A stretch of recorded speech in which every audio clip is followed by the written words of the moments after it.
오늘은 여러분과 함께 지난주에 읽었던 본문을 가지고 지난주에 다루지 않았던 그 내용을 중심으로 해서 여러분과 함께 은혜를 나누고자 합니다. 지난주에 추수감사절 때 이런 말씀을 제가 드렸습니다. 추수감사절이라고 하는 그 날을 추수감사 생활로 바꾸는 것이 진정한 의미의 감사 생활이다, 이렇게 말씀을 드렸어요. 우리가 1년에 한 차례씩 추수감사절 예배를 드리지만, 물론 그날 추수하는 모든 감사하는 마음을 담아서 예배를 드리지만, 사실은 중요한 것은 어느 한 날을 정해서 감사를 표시하는 것보다 매일매일의 삶이 감사의 삶이 되는 것이 더 중요하다는 그런 원론적인 말씀을 지난주에 여러분과 함께 나눴습니다. 제가 지난주에 말씀을 증언하고 난 다음에 제 마음속에 그러면 어떻게 하는 것이 매일매일의 삶 속에서 감사를 생활로 바꿀 수 있는 것인가에 대한 구체적인 말씀을 좀 나눠야 되지 않겠느냐 하는 이런 생각이 들었습니다.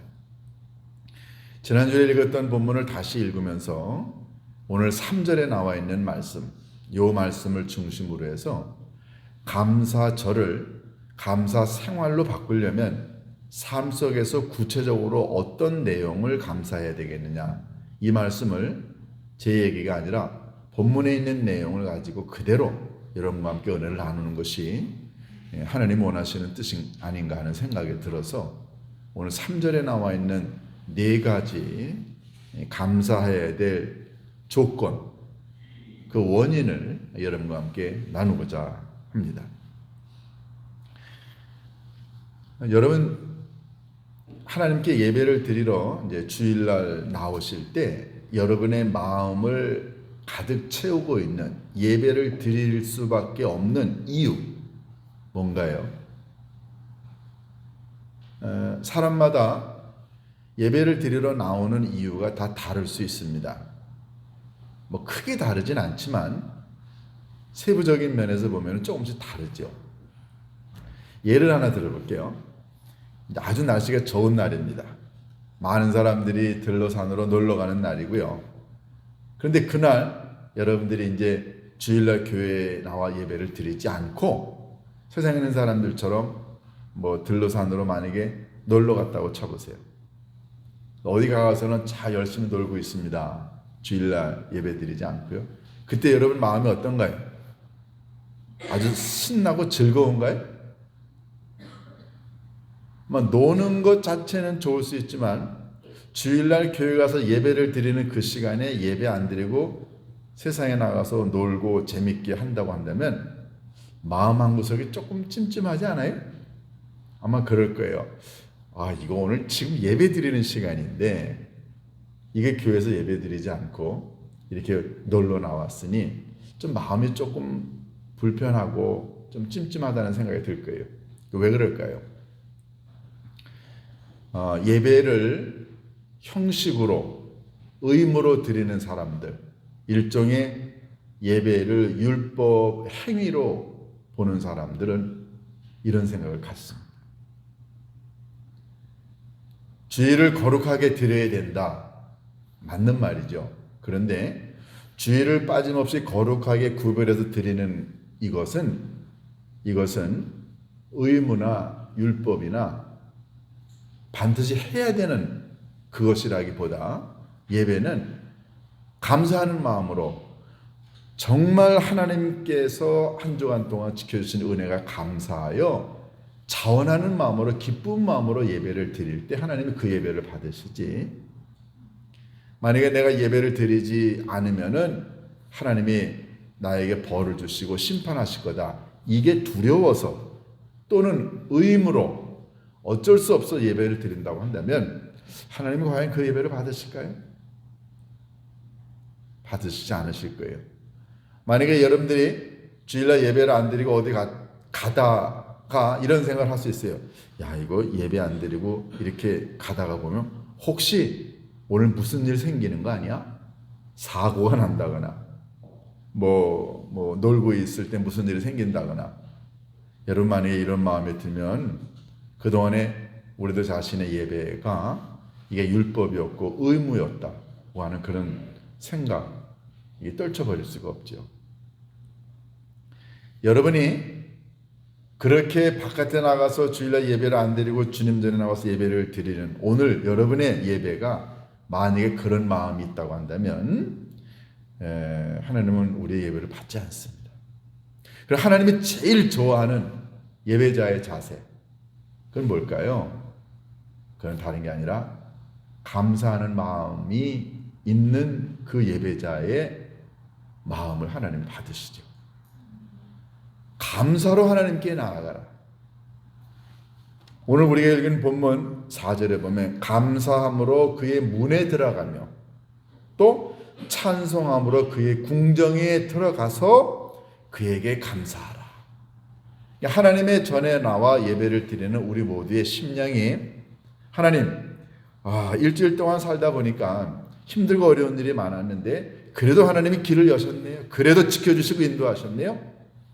우리 길장로님처럼 독감도 걸려서 회사도 못 가고 힘들고 어려웠지만 그래도 회복하게 하시고 지켜주셔서 이렇게 나와서 예배를 드릴 수 있으니 너무너무 감사합니다. 이게 의무인가요? 이게 무슨 율법이에요? 아니죠. 하나님이 한 주간 동안 방황했습니다. 사업도 어려웠고요. 몸도 안 좋았어요. 그리고 힘든 일이 많았는데 그래도 가만히 되돌아보니까 하나님이 좋은 길로 인도하셨네요. 하나님 고맙습니다. 예배는 의무가 아니라 형식이 아니라 율법이 아니라 예배는 감사의 제사입니다. 그리고 이 감사하는 마음을 담아서 하나님께 예배를 드릴 때 하나님이 그 예배를 기쁘시게 받으시죠. 그래서 감사로 제사를 드리는 자, 하나님이 제일 기뻐하시는 예배자죠. 자, 이게 원칙입니다. 이게 가장 중요한 기본이라고 한다면, 그러면 감사로 하나님께 예배를 드릴 때 그 감사의 내용은 뭐여야 될까요? 이제 그게 오늘 우리가 읽은 본문 3절에 나옵니다. 본문 3절은 네 가지를 이야기합니다. 그는 우리를 지으신 하나님이시다. 우리는 하나님의 것이고 우리는 하나님의 백성이요 우리는 하나님이 기르시는 양이다. 이 네 가지 중요한 주제를 가슴에 담고 하나님이 나를 지으셨어. 하나님의 창조자시네. 그러니까 그 창조자 지으신 아버지 하나님께 나아가서 예배를 드려야지. 이런 마음, 이 네 가지 마음을 여러분과 제가 가슴속에 담고 감사로 하나님께 예배를 드릴 때 그 예배를 하나님이 진짜 받으십니다. 세상적인 표현인 것 같지만 예배에 성공하는 자, 여러분 예배에 성공한다는 말은 뭔가요? 우리가 드리는 예배를 하나님이 받으시는 예배. 그래서 나의 기도와 간구와 찬양과 말씀과 헌금과 시간과 몸, 우리가 정성을 다해서 드리는 예배를 하나님이 받으셔야 우리가 세상적인 말로 예배에 성공하는 것 아닙니까? 그런데 예배를 드릴 때마다 하나님이 나 별로 네 예배 받고 싶지 않아. 정성이 있냐? 내가 무슨 의무로 어쩔 수 없어 와서 예배 드리는 거 아니야? 나 그런 예배 받고 싶지 않다. 하나님이 만약에 그러신다고 한다면 그 예배에 실패한 거 아닌가요?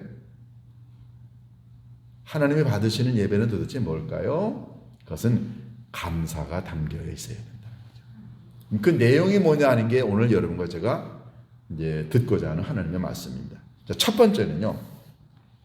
여러분과 제가 하나님께 감사하는 마음을 담아 드릴 수 있는 첫 번째 조건은 하나님이 우리를 지으셨다. 하나님이 창조자시고 나는 하나님이 지으신 최고의 걸작품임을 깨닫고 하나님께 예배를 드릴 때 감사가 터져나온다는 거죠.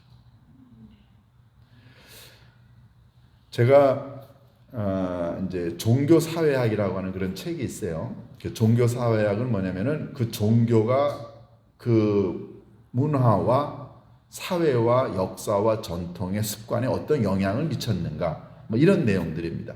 또 비교 종교학이라고 하는 것은 세상에 있는 모든 종교들의 강조점, 형태, 주제 이런 내용들을 비교하는 걸 종교 비교학이라고 해요. 근데 이런 공부를 하다가 보면은 깨닫게 되는 게 있는데요. 발견하게 되는 아주 특이한 점 하나가 있습니다. 기독교가 다른 종교와 아주 특이하게 다른 것.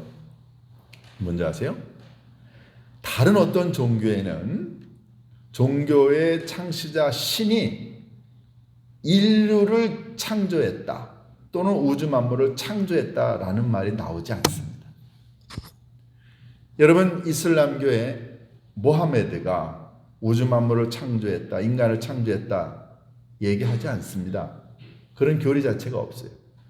그러면 불교의 석가모니가 인류를 창조했고 우주 만물을 창조했다라고 나오나요? 아닙니다. 옛날 고대 종교에 가끔가다 그런 얘기가 나와요. 근데 그거는 현존하는 종교가 아니니까 현존하는 세상에 있는 종교들을 비교해보면 하나도 없습니다. 유일하게 기독교만이, 유일하게 성경만이 하나님이 살아계시고 하나님이 말씀 한마디로 우주 만물을 창조하셨고, 그래서 하나님은 창조자시고 그리고 그 창조의 왕관은 창조의 최고의 걸작품은 인간이라고 이야기합니다.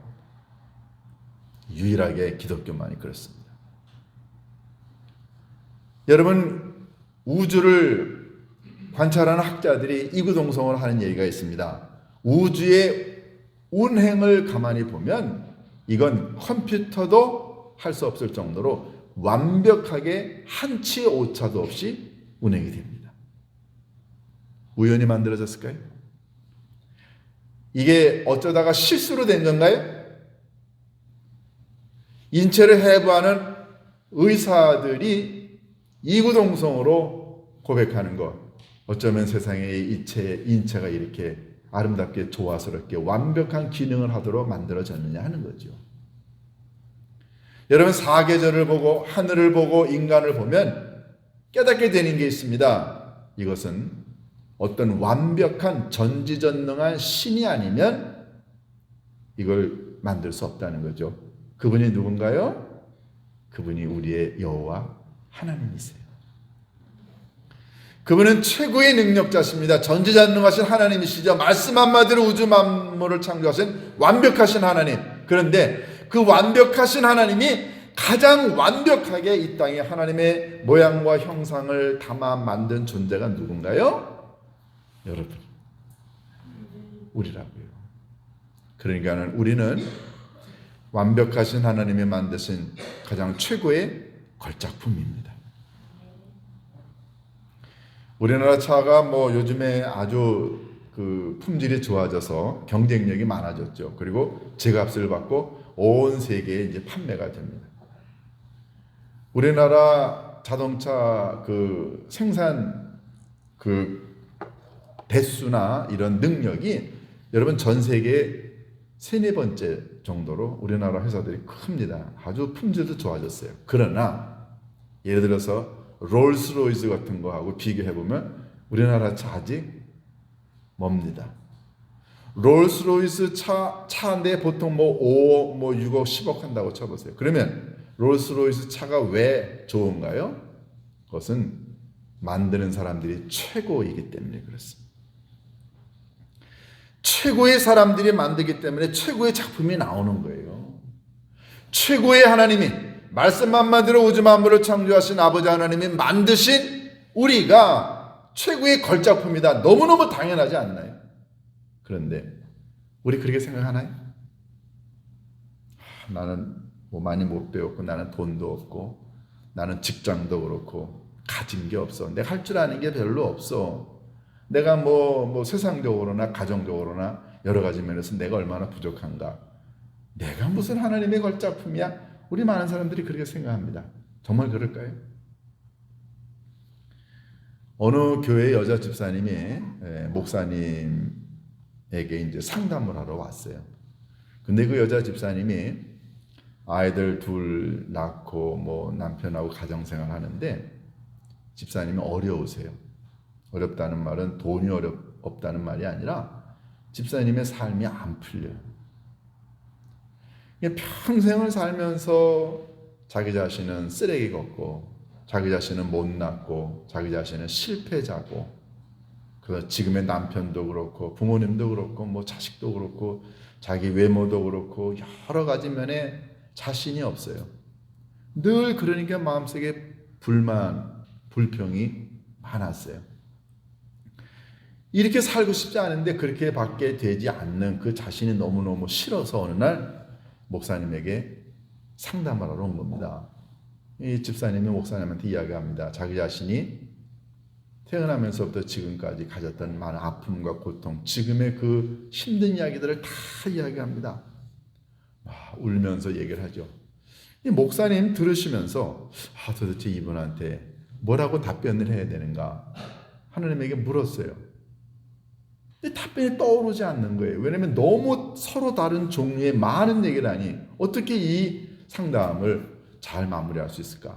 목사님이 들으면서 기도하는데 갑자기 하나님께서 한 말만 해라. 한 말만. 그래서 목사님이 들으면서 하나님께 물었답니다. 목사님 뭐라 그럴까요? 그때 하나님께서 사랑하는 그 집사에게 이렇게 얘기해라. 당신은 하나님이 지으신 최고의 걸작품입니다. 이 한마디만 해라. 그래서 이 목사님이 하나님께 물었답니다. 하나님, 지금 이 대답이 이 여자 집사님이 갖고 온 그 힘들고 어려운 상담의 내용하고 무슨 관계가 있어요? 아무 관계가 없지 않습니까? 이 집사님은 자기가 쓰레기 걷고 자기는 뭐 탈락자고 자기는 실패자라고 얘기를 하는데 당신은 하나님이 지으신 최고의 걸작품이다라고 이야기하면 이 집사님이 뭐라고 생각하겠어요? 목사님은 조금 의아했지만 계속해서 성령님께서 그렇게 이야기하라고 하는 목소리를 들었어요. 이 여자 집사님 한 2시간 정도 그렇게 다 쏟아내고 난 다음에 한 1, 2분 정도 가만히 있습니다. 이제 여자 집사님은 목사님이 자기에게 어떤 좋은 말씀을 해주실 거라고 생각하고 기대하고 있었던 거예요. 그 침묵이 끝나자마자 목사님이 그 여자 집사님에게 이야기합니다. 집사님은 하나님이 지으신 최고의 걸작품이에요. 이 집사님은 그 목사님의 얘기를 듣고 갑자기 멍해졌습니다. 한 몇십 초의 정적이 흐르고 난 다음에 갑자기 여자 집사님이 울기 시작했어요. 그런데 2시간 동안 울면서 이야기했던 것과는 비교도 되지 않을 정도로 어마어마한 울음이 터져 나왔습니다. 한참 울다가 그때서야 비로소 이 여자 집사님이 목사님한테 이런 얘기를 하는 거예요. 목사님, 제 태어난 배경을 말씀드리지 않았는데 목사님의 그 말씀을 들으니까는 제가 생각나는 게 있습니다. 저요, 우리 엄마가 미혼모로 나를 낳은 거예요. 나는 태어나면서부터 한 번도 환영을 받아본 적이 없어요. 엄마는 늘 나한테 너는 왜 태어났냐? 너는 태어나면 안 될 존재였어. 너 때문에 내가 얼마나 힘들었는지 아느냐? 엄마가 나중에 다른 분하고 결혼해서 그 아버지도 자기를 한 번도 사랑해주고 존경해준 적이 없고 자기는 어려서부터 지금까지 한 번도 남한테 귀중한 존재, 사랑스러운 존재, 당신은 의미 있는 존재, 값어치 있는 존재라는 얘기를 들어본 적이 없다는 거예요. 그리고 자기는 미혼모로 태어나 엄마와 아버지와 다른 사람들을 다 힘들게만 했던 존재, 그게 자기 자신이었다는 거죠. 그래서 자기는 어려서부터 자기가 싫었답니다. 나는 왜 이 세상에 태어나서 많은 사람들을 힘들게 하는가? 근데 그런 생각을 가지면서 젊은 시절을 보내고 결혼했는데 이런 마음을 갖고 있다 보니까 누구를 만나도 늘 나 때문에 이 사람이 불행할 거야. 나 때문에 이 사람이 힘들 거야. 이런 생각을 가지며 사니까 결혼 생활도 그렇고 아이들도 그렇고 자기가 무슨 일을 하더라도 늘 불평과 불만과 좌절과 절망밖에 없었다는 거예요. 그런데 목사님이 지금 하신 그 말씀, 당신은 하나님의 최고의 걸작품입니다. 갑자기 목사님의 그 말씀을 들으니까는 내가 왜 이렇게 힘들고 어려운 삶을 살아왔는가가 이해가 되네요. 나는 나를 버렸습니다. 나는 나를 쓰레기처럼 생각했는데 하나님은 나를 최고의 걸작품으로 만드셨다고요? 논리적으로는 해석이 되지 않습니다. 그 목사님의 그 말씀 한마디, 성령님께서 그 여자 집사님의 아픈 상처와 과거와 절망을 만져주시는 그 순간에 여자 집사님 깨달은 거예요. 아, 나는 사고로 태어나지 말아야 될 이런 존재로 이 땅에 온 게 아니라 하나님의 의도와 계획과 섭리 가운데서 태어난 나는 정말로 소중한 존재구나. 여러분, 성령의 계시가 아니면 이거 깨달을 수 없는 겁니다. 집사님이 이걸 깨달은 거예요. 집사님이 돌아가셨어요. 그래가지고 6개월쯤 지나서 어느 날 이 여자 집사님이 목사님 다시 만나 뵙자고 해가지고 목사님 만났는데, 목사님의 표현, 그분은 6개월 전에 내가 만난 분이 아니었습니다. 왜 그 여자 집사님이 바뀌었을까요? 전에는 자기 자신을 쓰레기라고 생각했어요. 나는 값어치 없는 존재라고, 나는 많은 사람들을 아프게 하고 힘들게 하는 존재라고 생각했었는데, 성령님의 계시, 너는 하나님의 최고의 걸작품, 이걸 깨닫는 순간에 남편이 달리 보이고 자식이 달리 보이고 세상에는 사람들이 달리 보이더랍니다.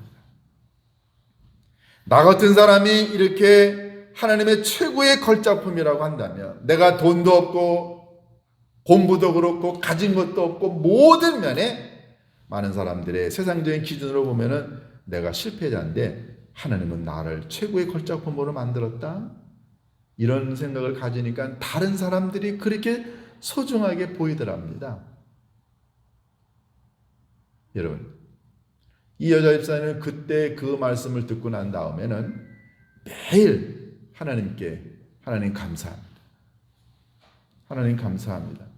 나를 하나님의 최고의 걸작품으로 만드셨군요. 집사님이 이런 생각을 하면서 살아가니까 이 세상이 달라지는 거예요. 여러분과 제가 하나님께 예배를 드리러 나올 때, 하나님, 저요 가진 것 없고 아무것도 없는 존재지만 정말로 하나님이 나를 최고의 걸작품으로 만드셨군요. 여러분, 이런 믿음을 가지고 하나님께 나오면 최고의 걸작품을 만드신 최고의 창조자를 하나님 아버지로 모시고 살아가는 내가 너무너무 소중하게 여겨집니다. 여러분, 세상에 목적이 없이 만들어진 물건 하나도 없습니다. 이 안경도 만든 이에 목적이 있는 거예요. 그러면 이 아무것도 아닌 플라스틱으로 된 것도 만든 이에 목적이 있어서 만들어졌다고 한다면, 최고의 전지전능하신 하나님이 여러분과 저를 하나님의 형상과 모양을 담아 만들었다고 한다면 우리를 향한 목적이 있지 않겠어요? 여러분, 우리는 이 세상에 하나님의 목적을 가지고 태어난 너무너무 소중한 존재입니다. 하나님은 우리들에게 주시지 않은 능력을 발휘하라고 요구하지 않습니다. 그럼 하나님이 여러분과 저를 만드신 최고의 목적은 뭘까요? 하나님은 사랑이시라고 그랬어요. 하나님 자신이 사랑이라고 한다면, 사랑의 본질이신 하나님이 여러분과 저를 만들었을 때는 우리 보고 뭐가 되라고 만든 거예요? 사랑이 되라고 만든 거 아닙니까? 사랑하는 사람이 되라고. 그런데 자기 자신을 사랑하지 못하고 내가 누구를 사랑할 수 있습니까? 나 자신을 사랑하지 못하고 나를 만드신 하나님을 어떻게 사랑하냐고요. 그러니까 하나님께 나와서 예배를 드릴 때 가장 중요한 건 하나님이 나를 아름답게 최고의 걸작품으로 만드셨어요. 하나님은 나를 통해 사랑을 전달하고 나를 통해 이 세상을 아름답게 만들고 나를 통해 이 세상에 있는 사람들을 이렇게 세우고 재창조하게 만들라고 하나님이 나를 보내셨구나. 하나님, 부족한 저를 그런 의미와 목적을 두고 만드셨네요. 하나님 감사합니다. 여러분, 이 마음 가지고 하나님께 나와 예배를 드리면 하나님 얼마나 기뻐하실까요? 하나님은 창조하셨고 하나님의 창조의 능력을 받은 우리는 이 세상에 살아가는 동안에 나 자신과 세상에 있는 사람들을 재창조할 수 있습니다. 왜냐하면 하나님의 창조의 능력이 우리 안에 있기 때문에 그래요. 그래서 나는 정말로 너무너무 소중한 존재고, 나 같은 존재에게 목적을 부여하시고 그 목적을 이룰 수 있도록 매 순간 말씀으로 인도하시고 지켜주시는 하나님 감사합니다. 그래서 내가 아직도 살아있군요. 내가 앞으로도 살아가야 될 이유와 존재는 목적은 사랑해 주신 아버지 하나님의 그 사랑을 전달하면서 그 세상을 아름답게 재창조하라고 하나님이 나를 부르셨네요. 만드셨네요. 하나님 고맙습니다. 그 마음을 가지고 하나님께 예배를 드리면 그 예배 하나님이 받으십니다. 두 번째는요, 오늘 보면 3절 중반절을 보면 우리는 하나님의 것이라고 표현되어 있습니다. 우리는 하나님의 것. 하나님이 창조하셨다라는 말은 나는 최고의 걸작품이라는 뜻과 동시에 나는 하나님의 것, 우리는 하나님의 것이라는 말이에요.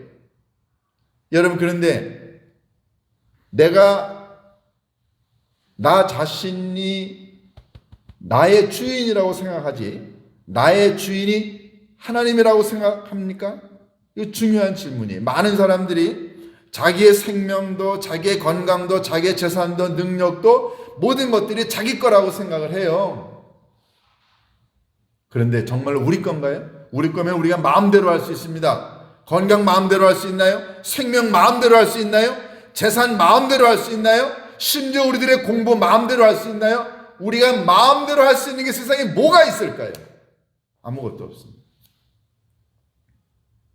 아침에 눈 뜨면 눈 뜨고 호흡하고 일어나 걸을 수 있는 거 하나님이 밤새 지켜주셔서 우리 오늘 일어난 거 아닌가요?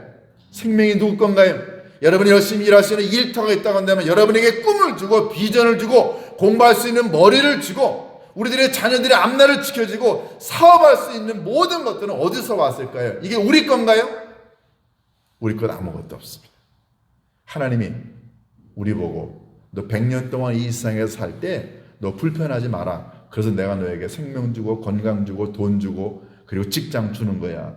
우리가 갖고 있는 모든 것들은 하나님으로부터 빌린 겁니다. 우리 지금 빌려서 쓰고 있을 뿐이에요. 우리 죽을 때 다 놓고 돌려주고 갑니다. 그 말은 우리가 살아있는 동안에 불편하지 말라고 하나님이 우리들에게 은혜로 선물로 주신 거죠. 우리께 뭐가 있나요? 우리께. 제가 고등학교 때였습니다. 제 친한 친구 집에 가서 제가 잠도 자고 그랬는데요. 그 형이 있어요. 형. 그때 우리가 고등학교였고 내 친구한테 형이 둘이 있었는데 큰 형이 그때 30살이었습니다. 둘째 형이 20 몇 살이고 그랬어요. 근데 큰 형이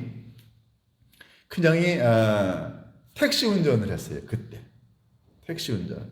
여러분 30살밖에 안 된 형인데 결혼했거든요. 우리가 고등학교 때 그 큰형이 결혼을 했는데 그 큰형이 택시 운전을 하는데 어느 날 택시 운전 끝나고 새벽 2시인가 3시인가 집에 돌아와가지고 주무시다가 새벽 6시에 심장마비로 죽었어요. 30살이었습니다. 그때. 그 결혼식도 우리가 갔죠. 형수님도 우리가 알고. 여러분 30살 된 사람이 심장마비로 죽었어요. 무슨 뭐 이상한 걸로 죽지 않았습니다. 근데 왜 죽었는지 우리는 몰라요. 근데 병원에 갔는데 심장마비였다고 합니다. 우리가 모르는 뭔가가 질병인가 있었던 것 같아요. 새벽 2시에 들어와가지고는 피곤하니까 그냥 주무셨는데 자다가 어떻게 뭐가 잘못되는지.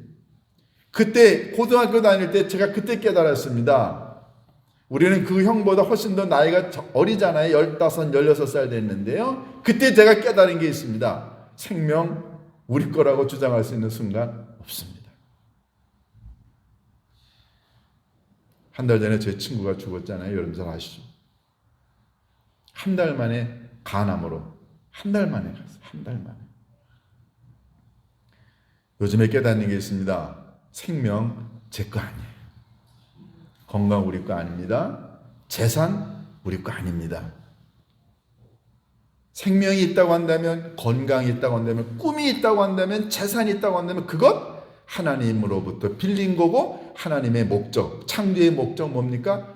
그것 가지고 하나님 섬기고 사랑 베풀고 살라고 우리들에게 잠시 맡겨주신 것뿐이죠. 그러니까 늘 하나님의 전에 나올 때 하나님 제 것 아무것도 없습니다. 제가 갖고 있는 이거 하나님이 저 빌려주신 거죠. 열심히 사용하겠습니다. 하나님과 누군가를 위해서 사용하다가 가겠습니다. 주신 것 감사합니다. 매 순간 하나님께 나올 때 그 감사하는 마음을 가지고 하나님께 예배를 드리면 하나님이 그 예배를 얼마나 좋아하실까요? 오늘 이 두 가지만 말씀드립니다. 사랑하는 교회 여러분, 이 세상에 살아가는 동안에 기독교인으로서 하나님의 백성으로서 가져야 될 가장 중요한 믿음, 그것은 아버지 하나님은 창조자시고 나는 최고의 걸작품, 나는 목적을 가지고 이 세상에서 태어난 존재. 그러니까 공부 못한다고, 돈 못 번다고, 건강하지 않다고, 뭐 직업업에 변변치 없다고 만약에 사람들을 우습게 여기거나 비아냥거리거나 무시하는 것은 최고의 걸작품을 만드신 하나님께 대하여 정면으로 도전하는 거예요. 모든 이들에 대하여, 우리가 소유한 모든 것들에 대하여 하나님 고맙습니다, 감사합니다. 여러분과 제가 이 마음 잃지 않아서 우리들의 삶 자체가 하나님께 바쳐지는 감사가 될 수 있기를 주님의 이름으로 축원합니다. 기도하십니다. 아버지 하나님, 살면서 점점 깨닫게 되는 것, 우리들 자신은 하찮은 보잘것없는 실패자가 아니라 아버지 하나님이 창조하신 최고의 걸작품임을 깨닫게 하옵소서. 우리의 오장육부가 만들어지기 전에, 우리가 태어나기로 한 날이 정해지기 전에 아버지 하나님께서 우리들의 살과 피를 만드셨고 계획하셨고 준비하셨음을 믿습니다. 이 마음 가지고 살아있는 것에 감사하게 하옵시고, 소유하고 있는 것에 감사하게 하옵시고, 나는 목적이 있는 중요한 존재임을 깨달아 이 땅에서 의미 있는 존재로 살아갈 수 있도록 축복하여 주옵소서. 예수님의 이름으로 기도하옵나이다.